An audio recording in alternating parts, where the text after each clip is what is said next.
Buenos días, personita elegida por Dios. Bienvenido un día más al podcast de Susurros de Gracia. Hoy os traigo un invitado muy especial. Él es Raúl de la O. Es pastor, predicador, entre otras cosas. Y hoy vamos a estar hablando.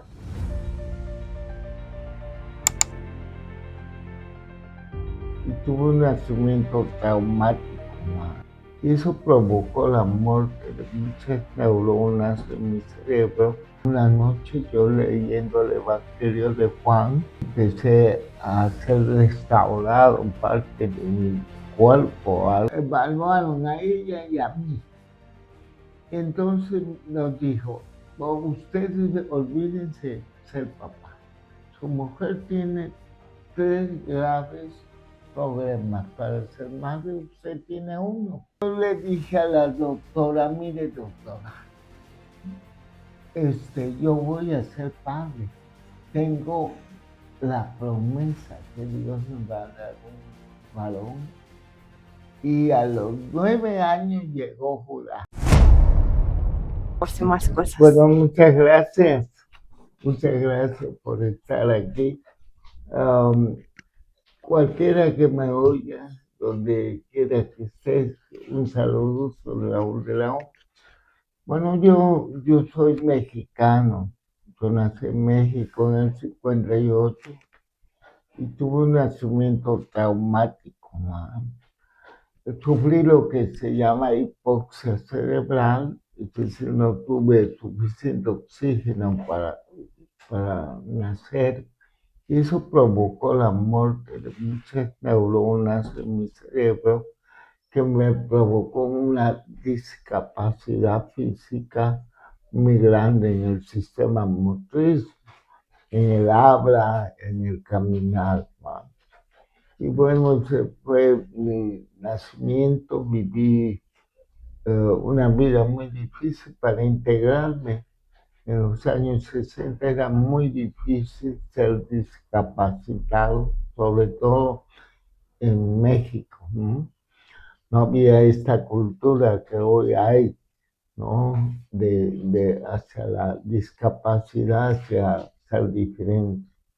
Sufrí lo que se llama el bullying escolar y luché con esa vida traumática por mucho tiempo. Pero a los 23 años, cuando yo terminé de estudiar mi facultad, yo soy biólogo, um, tuve una tremenda crisis existencial, ¿no? Ya no quería vivir, estaba muy agotado por mi cuerpo, por mi situación, y era un joven muy triste, ¿no?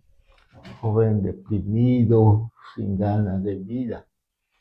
Yo creía que, pues, eh, las ciencias biológicas que te enseñan que los seres vivos más aptos para la vida son los que tienen capacidades. Sí. Y yo me consideraba incapaz. Pero bueno, en una noche yo leyendo el Evangelio de Juan, creí en Jesucristo y eso trastornó mi vida de tal manera que empecé a ser restaurado en parte de mi cuerpo, algo que era sorprendente porque neurológicamente hablando no se puede restaurar las células nerviosas, ¿no? Pero algo pasó en mi cerebro, algo compensó el Señor, no sé, usó como Él es soberano, pues me restauró parte de mi hablar y parte de mi caminar y mi sistema motriz. Y me consagré al Señor, a servirle por amor, por amor, porque experimenté su gracia, su gracia. La gracia para mí es todo lo que el Padre ha hecho a través del Señor Jesucristo a favor nuestro. Eso para mí es gracia. Y entonces, bueno, estoy sirviendo hace 45 años. Empecé a servir en la Ciudad de México con niños de la calle, luego de iglesia y sirvo junto con mi esposa. Tenemos 35 años de casados, Nayara y mis hijos, Judá y Zoe.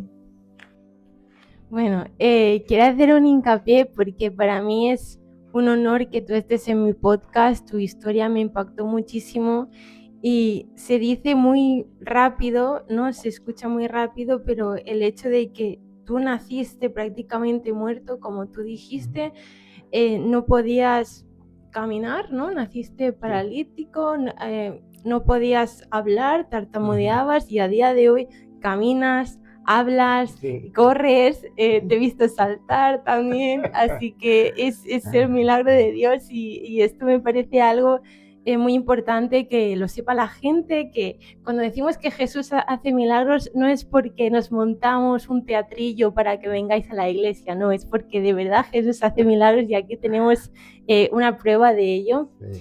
Y respecto a lo que dices, tú conociste al Señor, a Jesús a los 23 años. 23 años, voy a cumplir 68 ahora en agosto. Ya pasó un tiempo. Leyendo el Evangelio de Juan, además has dicho, no sé si es demasiado pedirte, preguntarte si te acuerdas qué versículo exactamente fue el que te hizo el chip. Ya, me hizo el chip cuando dice el Señor, el enemigo vino para robar, matar y destruir. Mas yo he venido para que tengas vida y vida en abundancia. Entonces entendí que el enemigo de Dios y del hombre me habían robado mi salud, mi dignidad, me habían robado la alegría, me habían robado unos padres que estuvieran juntos, porque mi padre abandonó a mi madre a los 2 años de nacido. Me habían robado mucho y me estaba destruyendo, ya no quería la vida. Y cuando yo oí, yo he venido para que tengas vida, saltó algo interior en mí. Y yo creo que ahí fui nacido de nuevo. Ese es uno de mis versículos favoritos también de la Biblia. Y cuando lo leí me pasó algo parecido. Y es como que me lo tengo que recordar muchas veces porque ayer tú estuviste dando una charla en casa de nuestros pastores, en la Casa de Vida, y dijiste algo que me parecía súper importante acerca de la identidad en Cristo, porque dijiste que hay muchos cristianos que creen en Dios, que son cristianos, pero no se creen que son hijos de Dios. Entonces es como prácticamente no ser hijo de Dios, porque no te estás llevando la gracia del Señor. Entonces quiero que toquemos también el tema de la identidad en Cristo, que me parece muy importante. Sí, pues realmente el Evangelio es una transferencia de identidad correcta.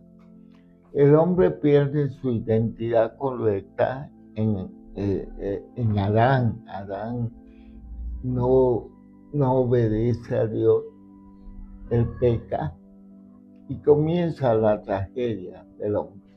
Se aleja de Dios. Y el hombre fue creado a la imagen y semejanza de Dios, pero cede esa identidad. Jesucristo, cuando viene a morir en la cruz, viene a morir por nuestra condición, por esa vieja naturaleza que desobedeció a Dios en Adán. Él es el segundo Adán, dice el Romano, un nuevo Adán. Y muere y nos sustituye, por eso se le llama vicario, porque nos sustituyó a nosotros. Y su justicia se transfiere a nosotros por la fe. Y cuando la fe concluye que yo soy perdonado, que yo soy justificado delante de Dios y delante de su ley, cambia tu identidad. Pero Pablo escribe su primer libro, que es de los Gálatas, a unas comunidades en Galacia del Sur, donde habían empezado correctamente creyendo en Jesucristo y habían, como dice el mismo Jesús, en Juan dice que Él nos da autoridad, eusousia, en griego es derecho legal de ser llamados hijos de Dios. Todo el hombre es creación de Dios, pero no todos los hombres son hijos de Dios. Cuando tú naces sin Dios, sin Cristo, naces y eres criatura de Dios, por supuesto, pero es en Cristo que cambia nuestra condición, nuestra identidad de hijo, por medio de la fe, fe en la obra de Jesús. Pero Pablo vio que algunos creyentes habían recibido esa autoridad de ser llamados hijos de Dios, pero tenían todavía mentalidad de esclavos.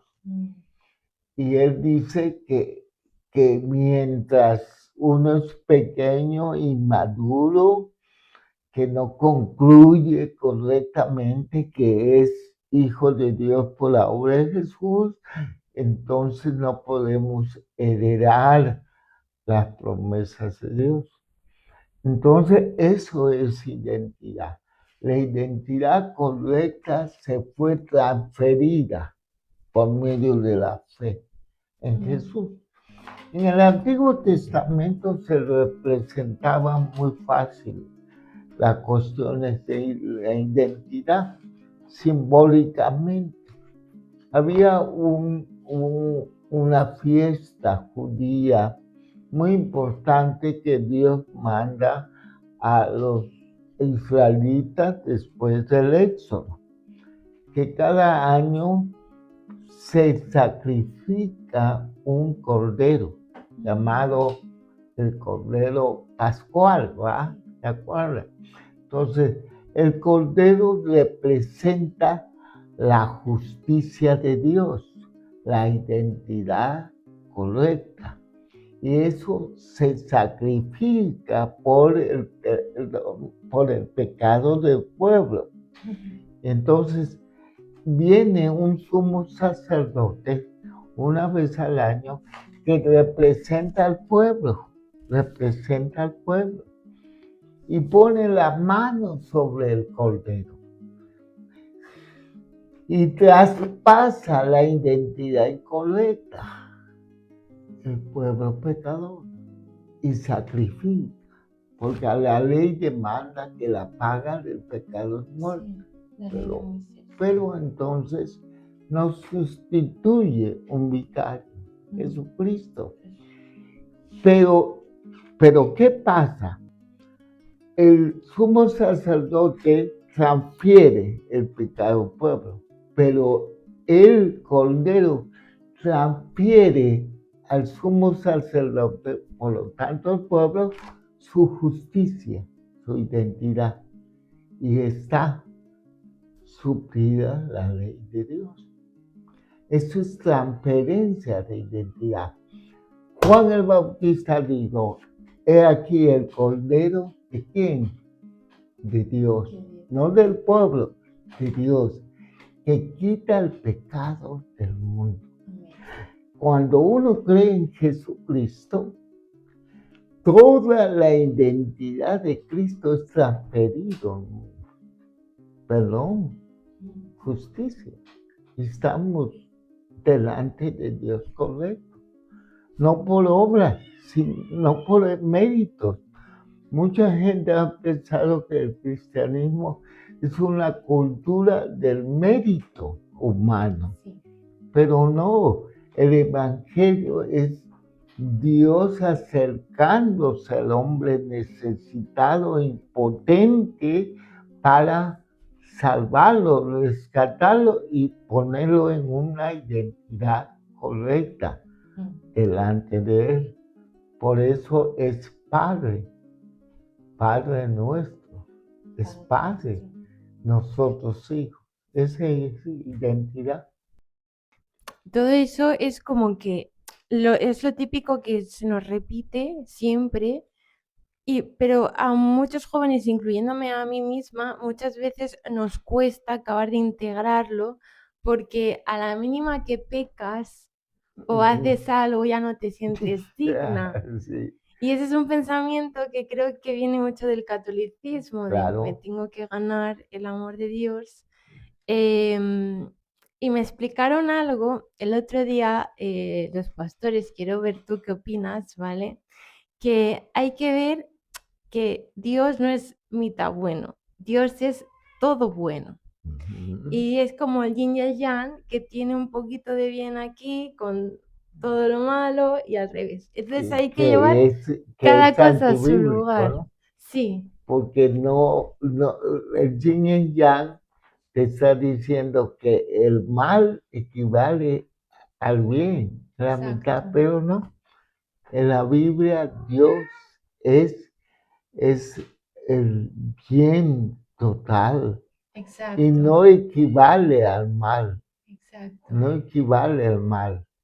Entonces, eso me ayuda mucho a recordar mi identidad en Cristo, porque cuando me viene un pensamiento que intenta hacerme sentir mal, yo ya puedo recordar, vale, esto no viene de Dios, porque Dios no quiere hacerme sentir mal. La identidad correcta cuando se asume, identidad correcta es asumir las conclusiones que Dios ha concluido para ti en Cristo Jesús para mí. Dios ha concluido que me ama. Sí, Dios ha concluido que me perdonó. Dios ha concluido que soy su hijo, que soy heredero. Ha concluido muchas cosas. Y la fe, que es la certeza de lo que se espera, la convicción de lo que no se ve, es una sustancia que no es generada por la sinergia humana. Hay gente que dice, yo creo en Dios, yo tengo fe. No, yo le digo, tú no tienes fe, tienes presunción de fe. ¿qué significa eso? Presume que tiene fe. Yo creo en Dios, como diciendo, o sea, pero la fe bíblica proviene de Dios, es un don. Dice Pablo que viene por el oír de la palabra. Es un don, es una gracia para creer. Y cuando tienes eso, tienes certeza y no te mueves de ahí. Entonces, cuando un cristiano lucha, no ha entendido algo de la identidad. La identidad es legal, es una posición legal, pero vivimos en una situación. Es decir, por ejemplo, la Biblia dice que ya no tenemos pecado, pero pecamos, situacionalmente seguimos pecando. Pero hay que entender, por eso Pablo dice en Romanos 8:1, ninguna condenación hay para los que están en Cristo, ninguna. Y uso un término del derecho romano. Todo aquello que explicado es toda falta del pasado toda falta del presente y toda falta del futuro no te puede condenar ya. Es decir, está perdonada. Ahora, hay que tener cuidado. No me da derecho saber mi identidad correcta para seguir pecando. Exacto. No, ahora yo por amor, por gratitud, me consagro a Dios. Pero si peco, dice el apóstol Juan, 1 Juan, si alguno hubiese pecado, tenemos abogado. Y la sangre de Jesucristo nos sigue limpiando de todo pecado. Si confesamos nuestro pecado, Él es fiel y justo para perdonarnos y nos sigue limpiando. ¿Qué es eso? Muy interesante, porque nos habla cómo solucionar los pecados diarios que seguimos cometiendo. La solución es confesarlo. En griego usa la palabra homologeo, homologar. Es decir, lo que dice Dios, esto es así, es una falta, y yo lo confieso. El Señor, pues, perdóname, he hecho esto, que no es conforme a tu palabra. Ya homologué. Pero además dice el texto que Él se compromete a limpiarme. Y usa una palabra griega que se llama, de ahí viene la palabra que usa mucho en la psicología, que es la palabra, viene de una imagen de cernir. En la agricultura hay un aparato donde, donde pone trigo y cierne y cae la basura y se queda el trigo. Entonces es catarizo, de ahí viene catarsis. Catarsis, una catarsis. Dios hace una catarsis. Si yo confieso mi mal hábito, mi mal conducta delante de Dios, no la tapo. Delante de Dios voy, es mi padre, Él me entiende, Él ya me dio un abogado, me dio la solución legal. Yo lo confieso, el Señor se compromete a sacudir eso en mi vida. Y al rato, yo tenía pecado hace 45 años, empecé y cuando veo ya me río. O sea, ya el Señor me limpió de eso. Es decir, su gracia, no por una disciplina religiosa. Porque las cuestiones pecaminosas no se pueden disciplinar. Se deben de matar por fe, con la ayuda de Dios. Entonces, no, ninguna. La culpa en un cristiano es una incongruencia, porque dice la palabra que la culpa proviene del enemigo. El diablo. El Espíritu de Dios hace tres cosas en tu vida. Te convence de qué? De pecado. Te dice, oh Raúl, la regaste, fallaste, pero no se queda ahí. ¿Me convence de qué? De justicia. Oh Raúl, el Padre ya resolvió tu pecado. Acepta el perdón de Dios. Pero no se queda ahí. ¿Me convence de qué? De juicio. Oh Raúl, ya fuiste enjuiciado en la cruz. Ya moriste. Ya fue enjuiciado tu enemigo. Hola. Ya fue enjuiciado tu enemigo. Sé libre. Eso es gracia. ¿Cómo se llama tu podcast? Susurros de Ese gracia. es un susurro de gracia. Pues hablando del nombre del podcast, hay una pregunta que le hago siempre a los invitados bueno, siempre a la hija de los pastores, que fue la primera que vino. Si no has visto el primer capítulo del podcast, ve a verlo. Con Irene. Con Irene. Tengo que verlo. Sí. Hay una pregunta que le hago siempre a los invitados, que es el susurro del día. Y el susurro del día, yo os pregunto por el versículo que os está rondando la cabeza estos días, que a lo mejor os está ayudando a alguna situación, o que quiero preguntarte cuál es el tuyo, cuál es el susurro, el versículo bíblico que te está rondando la cabeza. Hoy o Últimamente, o... Bueno, como yo soy permanentemente, yo tengo una disciplina.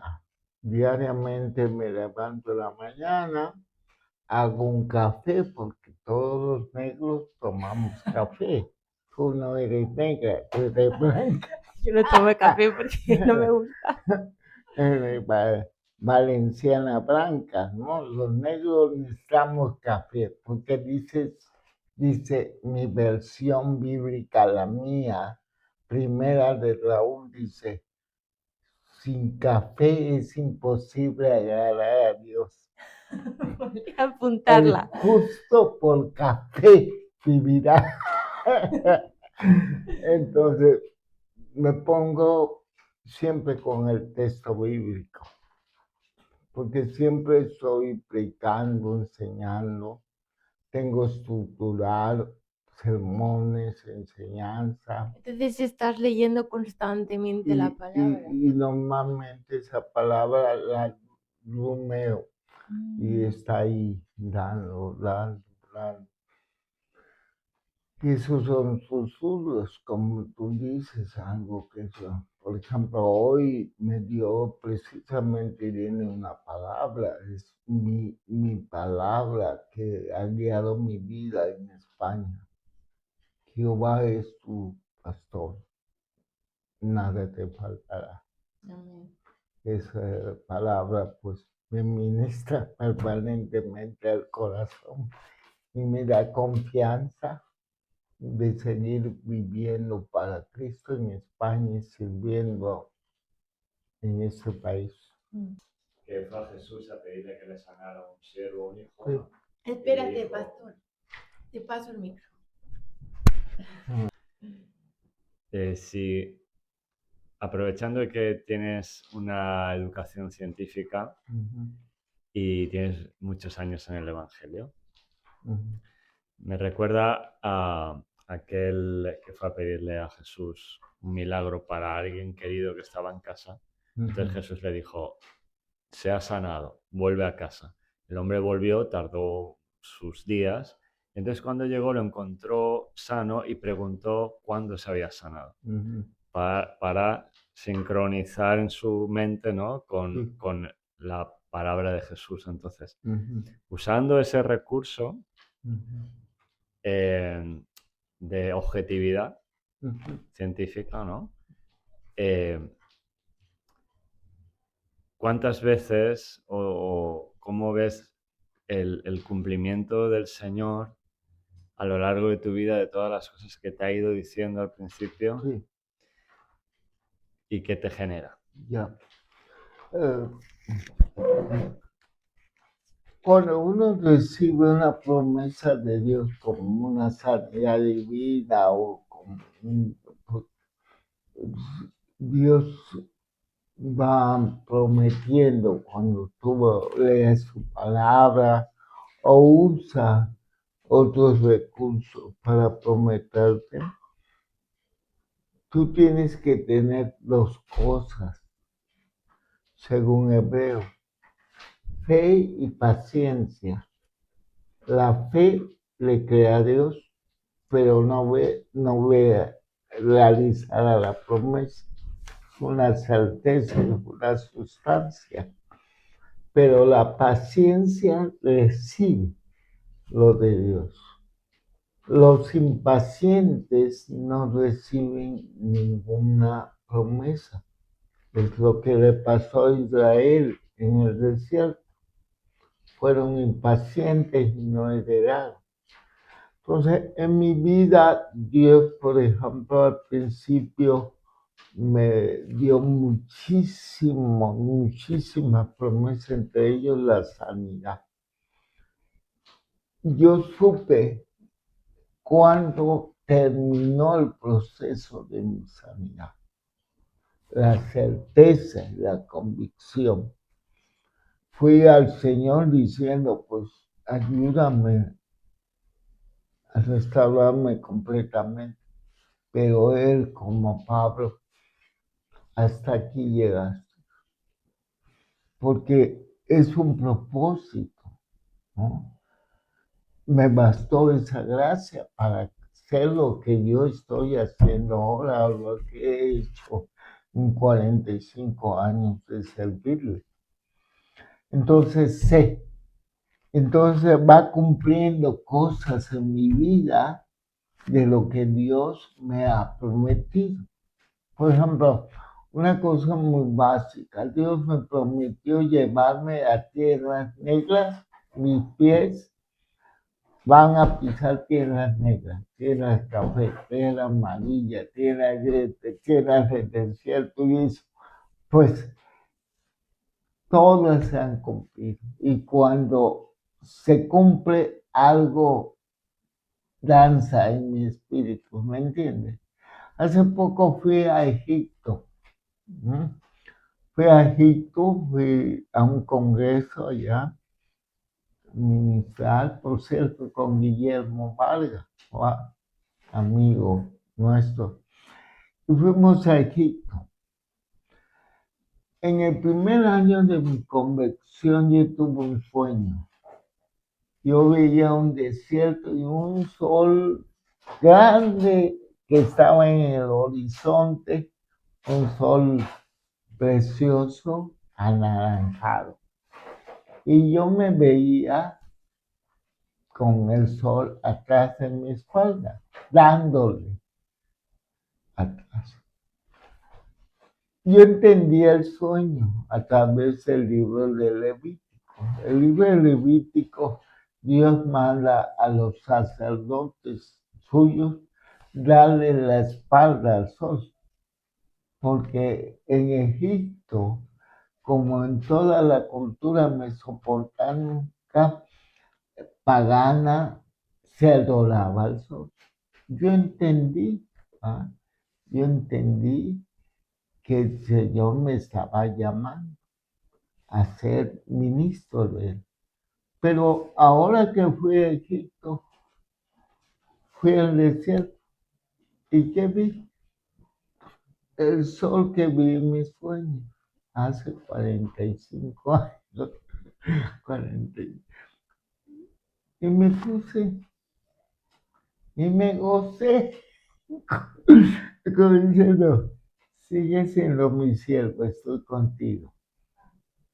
Y eso es decir, cuando tú tienes algo en tu corazón de parte de Dios, cuando se cumple, algo pasa en tu espíritu, dice. Eso es lo que me sucedió en el nacimiento de mi hijo, Judá. Mi esposa la habían desahuciado de tener hijos. Y a mí, me acuerdo que fuimos allí en la Ciudad de México al hospital de nutrición y evaluaron, porque ella lloraba mucho a los 4 años, ya quería tener hijo y no había hijo, ¿no? Y entonces le evaluaron a ella y a mí. Entonces nos dijo, ustedes olvídense ser papá. Su mujer tiene 3 graves problemas para ser madre, usted tiene uno, ¿no? Porque yo tengo la promesa que Dios nos va a dar un varón y una niña. Y entonces, pues pasaron los años y a los 9 años llegó Judá. Imagínate lo que sentí, ¿entiendes? ¿Qué más objetivo tener una promesa y un diagnóstico que no vas a ser padre, pero tienes una promesa y tienes paciencia y recibe mi hijo? Cuando recibí a Judá, pues, no te puedo explicar el gozo del espíritu. Me ocurren dos preguntas ahora. La primera es que creo que eres un maestro de la fe, porque sí, porque siempre es como que lo has tenido un montón de cosas en contra y tú has dicho, no, a mí se me va a dar porque Dios me lo ha prometido. Claro. Y así ha sido. Entonces, las dos preguntas que se me vienen a la mente es, la primera, que esta pregunta me la hice hace como un mes o así, porque se escucha mucho, no, las promesas que Dios tiene para ti y tal, pero ¿cómo saber cuáles son las promesas que Dios tiene para ti específicamente? Esa es la primera. Y la segunda pregunta sería, ¿cómo cultivar tanta fe? O si nos puedes dar algún consejo. Ya, sí. Bueno, la promesa viene por muchos medios. La principal es en la escritura. Tú estás leyendo la escritura y hay un momento en que te salta un escrito a ti y tú dices, esto es mío, esto es para mí. Y lo tienes. Y ahí está la promesa de Dios. Otra forma es que Dios la sueña. Dios sigue revelándose en sueño al hombre. Job lo dice, que viene en las noches y revela, pero el hombre pues es muy terco y no hace caso, no le importan los sueños, hoy más que nunca no le importan los sueños, pero es un medio extraordinario para recibir promesas de Dios.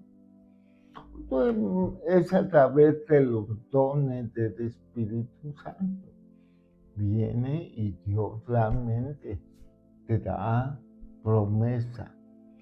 ¿Cómo crecer en la fe? Bueno, hay un texto en el libro más corto del Nuevo Testamento. ¿Sabes cuál es?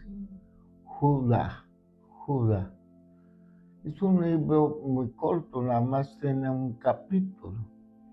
Y dice, Judas, versículo 20 dice.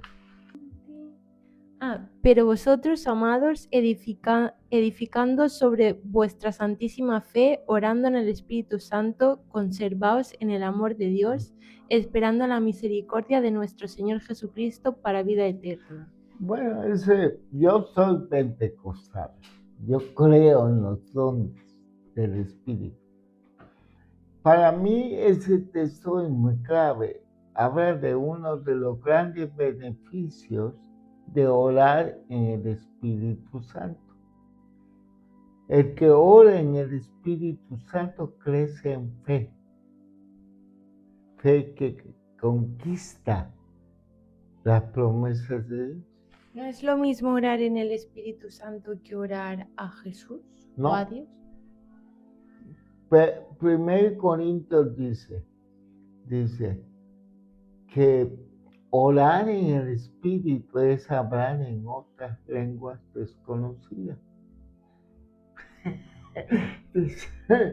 Eso define, 1 Corintios define qué es orar con el Espíritu. Dice Pablo, el que habla en lenguas no habla a los hombres. El que ora en lengua no habla a los hombres. Ahora a Dios habla misterio, aunque no entiende. Pero uno de los frutos de orar en el Espíritu Santo es que la fe crece, la fe como don. La fe como don es la habilidad de hacer grandes cosas para Dios. Entonces, orar en lenguas hace crecer la fe. Claro, ahí está más Sí, sí. claro que el agua. Sí, sí, yo me lo creo. Pero, Bueno, muchos de otra teología no van a estar de acuerdo, pero orar en espíritu es orar con el recurso de las lenguas. claro, ahora me surge otra duda. Yo he recibido ese don hace poco. Practica, ora, es Pero para, yo no sé lo que estoy diciendo. no, porque dice que no da fruto en el entendimiento, no lo entiende, pero Dios lo entiende. Ya sabes lo que le estás pidiendo. Dios, tu espíritu, junto con el Espíritu de Dios, a través de la lengua, intercede. Vale. Ora misterios, cosas que tú, dice, es una oración perfecta. Vale. Esto no sabía yo. Ay, bueno. ¿Tú querías hacer una pregunta también? No, yo bueno, un día de Raúl. Vale, sí. Pues cuéntanos, Raúl. ¿Cuál es mi día? Sí. Yo digo, entre 7:30, 8 me levanto, hago café, Café no puede te faltar. digo, todos los negros tenemos que tomar. Ay, mamá, todos los negros tomamos café. Entonces, café es, entro y me siento, agarro mi Biblia, agarro los recursos que necesito y mi ordenador. Agarro el texto que voy a trabajar, porque estoy trabajando, le hago lo que se llama una diagramación. Diagramar el texto es agarro la estructura gramatical para sacar los puntos principales, para ver las funciones que las palabras tienen. Verbo, predicado, complementos directos, complementos indirectos, y ahí veo las ideas principales que está diciendo el autor y las ideas secundarias. Luego yo voy originalmente al texto griego. Cuando trabajo el Nuevo Testamento voy a leer y leo el griego y voy y ya y comienzo a hacer lo que se llama hermenéutica bíblica, que ya es todo una herramienta. Y bueno, escribo, ahí estoy haciendo, y luego adoro al Señor, una alabanza o con música clásica, ¿va? Música es de Dios. No hay música cristiana, hay música para cristianos. Toda la música es música, hasta el rock. Dice un amigo, yo soy rockero porque Cristo es mi roca.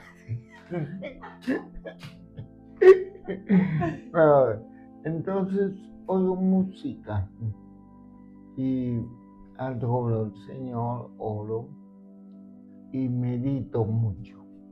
Me gusta reflexionar, me gusta entender el texto para mí. Y busco tres cositas para mí cuando yo estudio un texto. Busco qué me dice el texto de mi Dios. Siempre me revela quién es Dios, su carácter, sus obras, sus hechos. Luego, ¿quién soy yo en Él? ¿Qué me dice el texto de mí? ¿Y qué me dice el texto de los recursos que tengo de Él? y trato de pensar cómo puedo aplicar esto para mí. Y luego pues me paso toda la mañana, viene el recreo en España. Yo vine a los 46 años a España, yo no tomaba nada de alcohol. Yo vengo de una cultura alcohólica. Me crié alrededor de cantinas y vi muchos borrachos, pero vine a España y me acuerdo que me invitaron un anciano de la iglesia a comer y me dijo: Raúl, aquí se toma vino. ¿Quieres? Sabemos que los suramericanos, digo, espérame, yo no soy suramericano, yo soy norteamericano, geografía básica. Entonces, le digo, no, sírveme. Y me tomé mi primera copa a los 46. Pues, ¿qué crees? Me gustó. Y ahora, después de ese proceso, tranquilo, me sirvo mi copa, mi mujer me pone mi queso, mis aceitunas, y estoy reposando. Luego me llama a comer, si están mis hijos, porque mi hijo trabaja, pero cuando está, como con él, como con mi hija, con ellos o con hermanos que vienen. Y en la tarde normalmente estoy en la iglesia, en mi ministerio de consejería. El 80% de mi ministerio es dar consejería. ¿Cuál es tu iglesia? Se llama Refugio de Gracia. Mira qué bonito. Qué venga. Bueno, pues vamos a ir terminando ya el podcast porque si no se va a ir haciendo muy largo. Pero he de decir que estoy muy agradecida por todo lo que has compartido. He aprendido un montón. Por si no habías dicho ya bastantes cosas estos días que has estado con nosotros. Espero que vuelvas al podcast en algún momento. Y antes de irnos, me gustaría pedirte, si requieres meditar unos minutos, que dediques o que regales unas palabras, sobre todo a los jóvenes que nos están viendo, que tú sientas que necesiten escuchar en este momento, porque creo que se sigue viendo el tema de ser cristiano como algo aburrido, como algo que no vale la pena seguir a Jesús. Y yo quiero que ellos sepan que sí que vale la pena seguir a Jesús. Sí, cuando tú ves eso, es un cristianismo religioso. Muchos el cristianismo se ha desvirtuado desde su inicio, muchas veces. Y la religión, pues sí, cansa, es aburrida, ya no es pertinente como antes, ¿no? Pero cuando tú entiendes que el Evangelio, las buenas nuevas, no es una propuesta religiosa, sino es una propuesta de cambio de mentalidad, un cambio de mentalidad. Es una relación personal con Jesucristo. Entonces se vuelve muy dinámica y hay una relación con Dios, hay una guía, hay gozo, hay paz, hay evidencias que estás teniendo una relación personal y es muy guay. Sí. Es muy guay. Es muy guay, tú eres una gran evidencia de ello. Sí. Bueno, yo quiero acabar leyendo un versículo de mi libro favorito de la Biblia, que es Efesios, porque yo vengo de la New Age, no sé si sabes qué es eso. Sí, ya, no sé mucho. Vale, De la New Age, yo viví un tiempo en Vancouver, Canadá. Y en Vancouver hay una isla que se llama Victoria y es el centro mundial de la New Age. Sí, muy pesado. Cuando fui ahí, no me querían todos los espíritus territoriales. Madre mía, me imagino. Muy poderosa la New Age Sí. ahí en Vancouver. Sí, hay un movimiento, bueno, sobre todo años atrás estaba súper de moda y creo que ahora poco a poco mucha gente que venía de la New Age ya empieza a convertirse en hijos e hijas de Dios. Claro, Estoy... porque andan buscando Mm. y llegan a papá. Dios los llama. Y te das cuenta de que eso no funciona, no te da gozo ni paternidad, que para mí es súper importante. Y hay un versículo específico.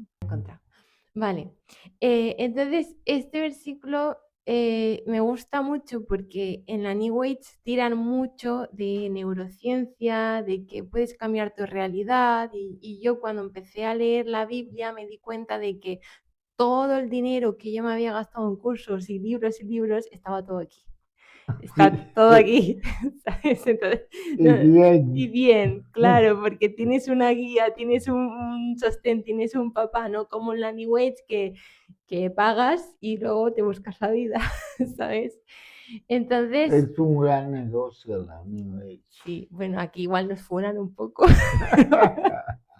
pero sí, la verdad que sí, yo lo puedo decir porque vengo de ahí.